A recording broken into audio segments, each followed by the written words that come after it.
الله أكبر.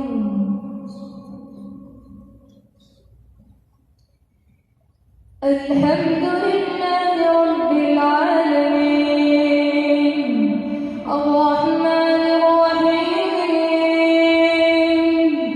مالك يوم الدين إياك نعبد وإياك نستعين اهدنا الصراط المستقيم صراط الذين أنعمت عليهم غير المغضوب ولا الضالين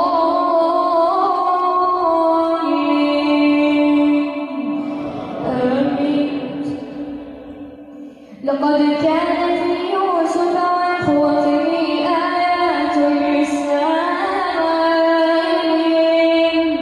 إذ قالوا ليوسف وأخوه أحب إلى أبينا منا ونحن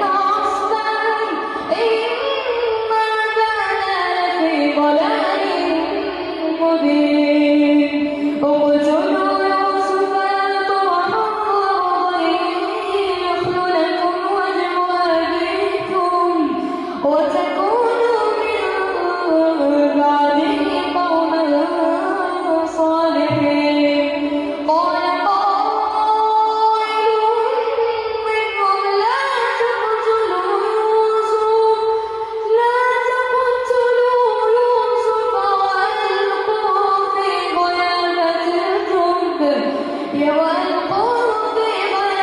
الجب يلتقطه بعض السيارة إن كنتم فاعلين. قالوا يا أبانا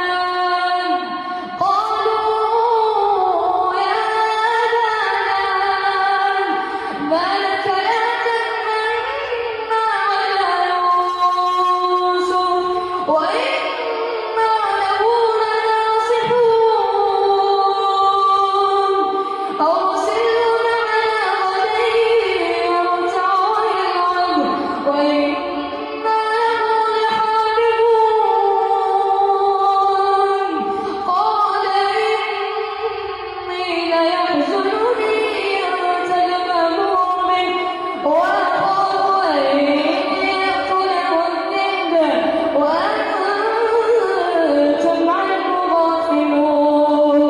قالوا لئن أكله الذئب ونحن عصبة إنا إذا لخاسرون. الله أكبر.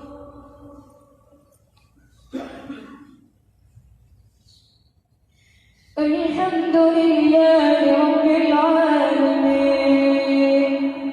الرحمن الرحيم مالك يوم الدين إياك نعبد وإياك نستعين اهدنا الصراط المستقيم صراط الذين أنعمت عليهم غير المغضوب عليهم ولا الضالين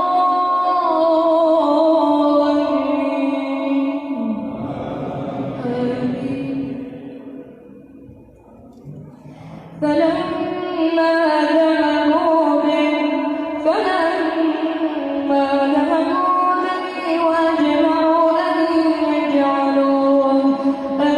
يجعلوه في غيابة الجب وأوحينا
جاء